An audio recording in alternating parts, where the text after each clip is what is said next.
Et ce que je sais de Simon Kimbangu, c'est qu'il a été l'envoyé de Dieu pour le Congo et pour l'Afrique.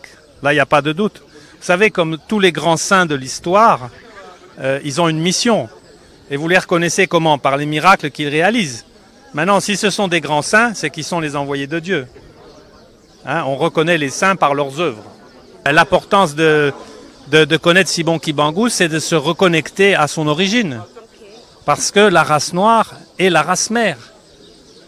Et si Dieu a créé l'homme à son image, Dieu est quoi? Si la race noire c'est la race mère, et que Dieu a créé l'homme à son image, ben il est noir. Mais c'est pas parce qu'il est noir qu'il n'a pas des descendants, ni des envoyés.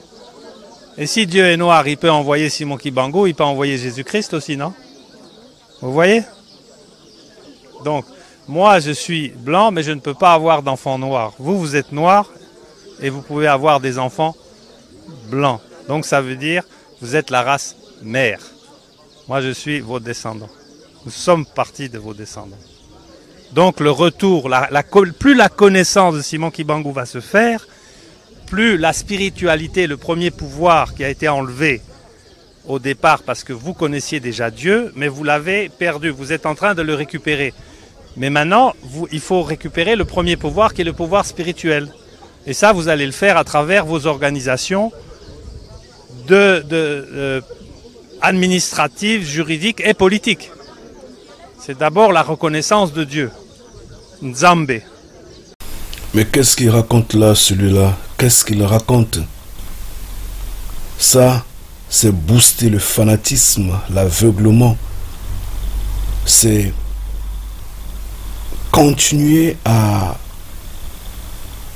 glorifier Simon Kimbangu comme étant créateur, comme étant le père en fait, le propriétaire de la terre Congo, comme étant celui qui incarne tout. Alors que Simon Kimbangu n'est qu'un enfant, il venait à peine de passer là en 1900. À peine. Mais il y a de ceux qui étaient là dès l'origine, depuis l'origine, et qui sont plus grands, qui ont été plus grands que Simon Kimbangu. On ne parle pas d'eux. C'est parce qu'ils ont trouvé en Simon Kimbangu la personne sur qui créer un culte de personnalité afin d'endormir ce peuple-là. Mais qu'est-ce qu'il raconte là? Et ce que je sais de Simon Kimbangu, c'est qu'il a été l'envoyé de Dieu pour le Congo et pour l'Afrique. Là, il n'y a pas de doute. Parce que la race noire est la race mère. Et si Dieu a créé l'homme à son image, Dieu est quoi? Si la race noire c'est la race mère, et que Dieu a créé l'homme à son image, ben il est noir. Mais c'est pas parce qu'il est noir qu'il n'a pas des descendants, ni des envoyés. Et si Dieu est noir, il peut envoyer Simon Kimbangu, il peut envoyer Jésus-Christ aussi, non? Certes, la vérité y est. Mais on ne donne pas une vérité pure. C'est une vérité mélangée au mensonge, au fanatisme, au sentimentalisme, à l'égarement total. C'est une vérité qui est remplie de confusion. Ça devient un cocktail explosif et ça ne peut entraîner qu'à l'égarement. Il le dit bien, le créateur de l'humanité est un homme noir. Il n'a pas dit un esprit noir. Il a dit il est un noir. Ça s'entend, un homme noir, pas un esprit noir. Parce qu'on ne voit pas l'esprit.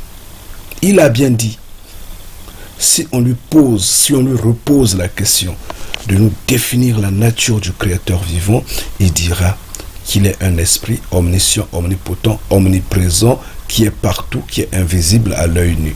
Voyez des menteurs comme cela, mais il connaît la vérité. En fait, la vraie vérité, il la connaît.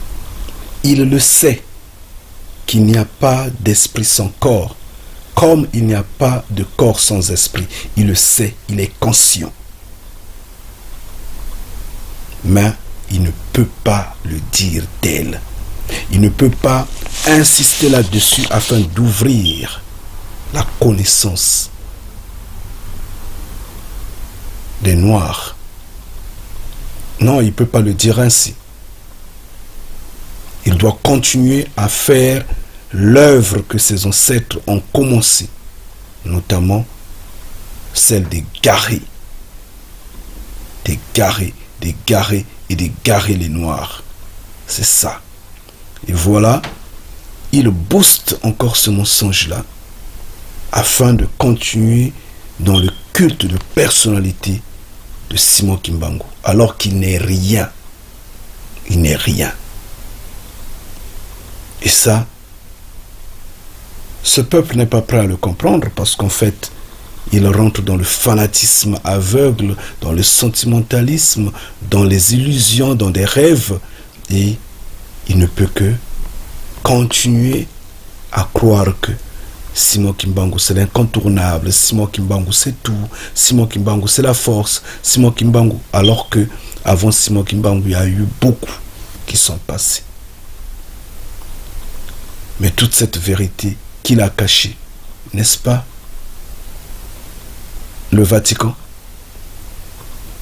N'est-ce pas l'homme occidental et l'homme oriental? N'est-ce pas que c'est eux qui ont caché la vérité? Vraiment, mon peuple meurt par manque de connaissances. Pitié. Mais il doit continuer à égarer ce peuple-là parce que ce peuple est tellement réactif dans les sentiments, les rêves, les imaginations, se met à chanter, danser, s'embourbe, s'égare derrière l'alcoolisme et ce peuple ne pousse pas loin la réflexion de percevoir le vrai message, notamment la vérité. Il le dit lui-même. Donc le retour, plus la connaissance de Simon Kimbangu va se faire, plus la spiritualité, le premier pouvoir qui a été enlevé. Là, il est en train de propulser Simon Kimbangu. Ni des envoyés. Et si Dieu est noir, il peut envoyer Simon Kimbangu, il peut envoyer Jésus-Christ aussi, non? Mais il ignore que l'usurpateur de Jésus dont il fait allusion n'a pas existé. Nous savons que le Messie était noir. Mais avant le Messie, il y a eu d'autres, des grands comme Enoch, comme Abraham, comme Moïse, comme Noah, comme Ézéchiel, comme Amos, comme Jérémie. Il y en a eu beaucoup. Tous étaient des Noirs. Ils sont tous venus de cette terre-là, de cette branche-là. Pourquoi ne le dit-il pas? Il le sait. Il doit connaître le chapitre d'Isaïe 18. Il le sait. Il est conscient. Mais il doit continuer à booster le mensonge, le rêve, à vendre à ce peuple-là depuis des siècles, qu'il continue à dominer sur ce peuple-là. Mais là, nos frères ont entendu. Au départ, parce que vous connaissiez déjà Dieu, mais vous l'avez perdu. Vous êtes en train de le récupérer. Mais maintenant, il faut récupérer le premier pouvoir qui est le pouvoir spirituel.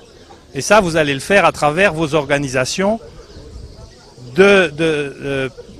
administratives, juridiques et politiques. C'est d'abord la reconnaissance de Dieu. Nzambe.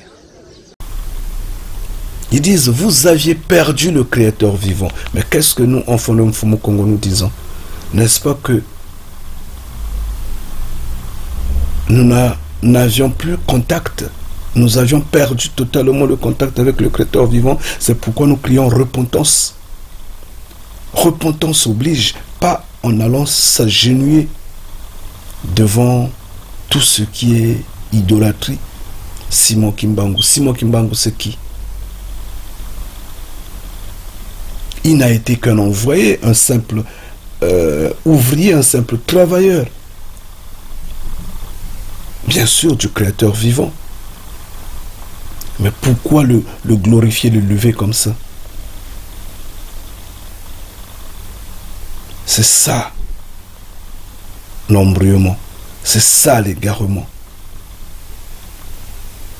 Mais là, il le dit bien. Nous devrons récupérer tout. D'abord, en reconnaissant le Créateur vivant. Et nous, en Congo, nous disons, personne ne peut affranchir ce peuple si ce n'est Mfumu Congo. Personne ne peut affranchir ce peuple si ce n'est le Créateur vivant. Il n'y a que Mfumu Congo qui le peut. Parce que tous les pouvoirs sont entre ses mains. C'est ce que nous disons, c'est ce que ce monsieur dit. Mais en voulant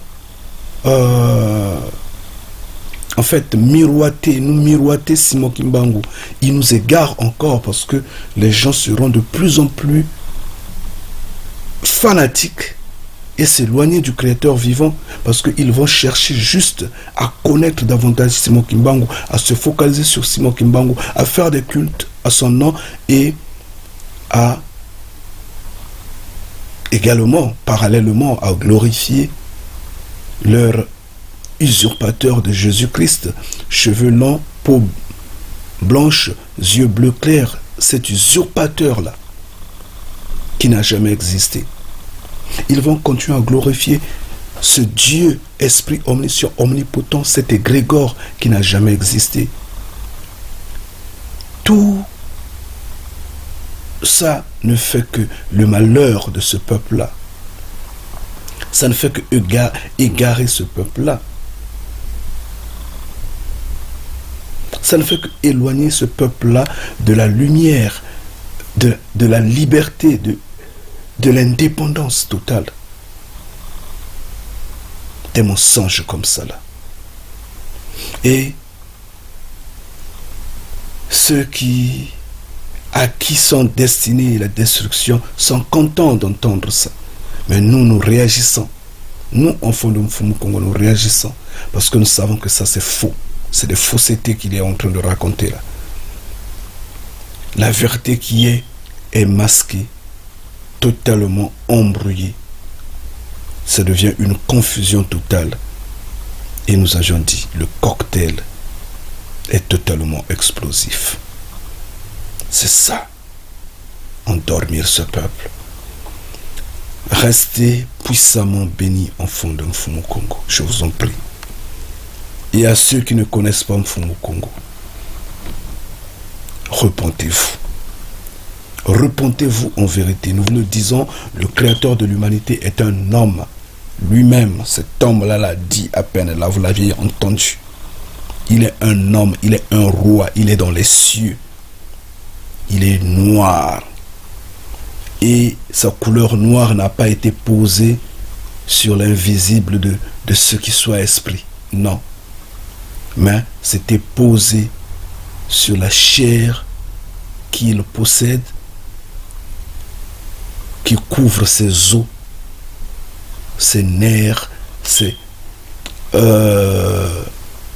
vaisseaux sanguins et autres. Parce que si vous coupez sa peau, le sang va sortir.